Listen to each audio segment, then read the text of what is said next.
Taloja NMT बसचालकाला रक्ताची उलटी झाली आहे। वाहतूक पोलिसांच्या सतर्कतेमुळे मोठी दुर्घटना टळली आहे। पोलिसांच्या तत्परतेमुळे चालकाला वेळीच वैद्यकीय मदत मिळाली।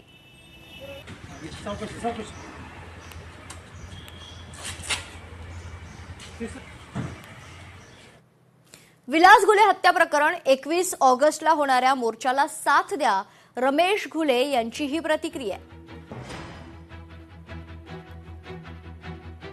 सर्व समाज बांधवांनी 21 तारखेला 10 वाजता उपोषण स्थळी या न्यायालयीन लढ्यामध्ये सर्वांनी मला सहकार्य करावे। जोपर्यंत या खटामध्ये जे CDR प्रमाणे आरोपी निष्पन्न होत आहेत काही नवीन, आणि जो पुरवणी जवाब सौरभ सोनन यांना अटक करत नाही तोपर्यंत मी उपोषण मागे घेणार नाही।